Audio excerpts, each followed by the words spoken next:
Grogu and Mando, the Deep Mine Rescue. Episode 3. The reinforced chamber offered only temporary safety.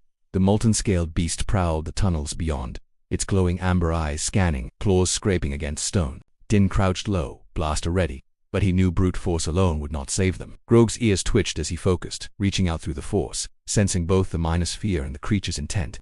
The miners huddled together, exhausted, trembling. Yet Grogu's calm presence radiated through the chamber, easing their panic. The force flowed from him in subtle waves, guiding them to stay low, to move quietly. Din glanced at the child, marveling at how such a tiny figure could command the attention of a predator this massive.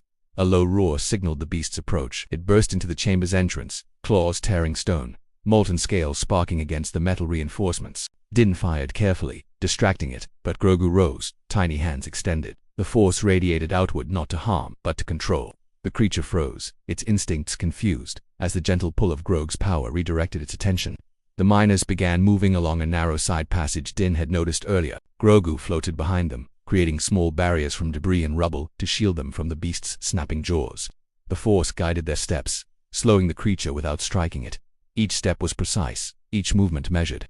Din moved quickly, covering the miners with calculated blaster fire, each shot strategic, designed to dissuade, not injure. The beast roared in frustration, its amber eyes fixed on Grogu. The child remained calm, cooing softly, sending pulses of reassurance through the force that echoed in the tunnels. As they reached the secondary lift shaft, the miners began their ascent, aided by the force-guided blocks and barriers. Grogu floated alongside, ensuring the last miner safely reached the platform before turning back briefly to guide the creature into a deeper cavern. Din exhaled sharply, pulling Grogu into his arms as they reached the surface. The beast had retreated into the magma-lit depths, territorial but controlled, leaving the miners safe. Sweat and soot-streaked faces looked up at the small green Jedi, awe and relief mingling in their expressions.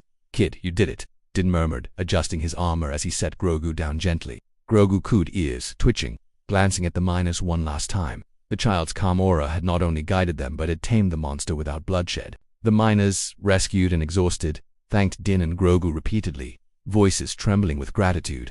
Din only nodded, letting Grogu take the quiet pride for himself. The bond between Mando and the little Jedi had deepened further through this harrowing ordeal. As the Razor Crest lifted from Draxos 9, leaving the glowing tunnels behind, Din glanced at Grogu, who was leaning against the console, eyes half closed but alert.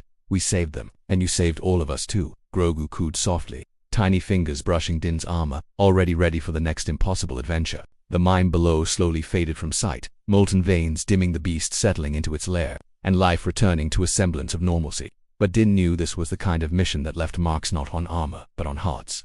And Grogu, as always, had left the largest mark of all.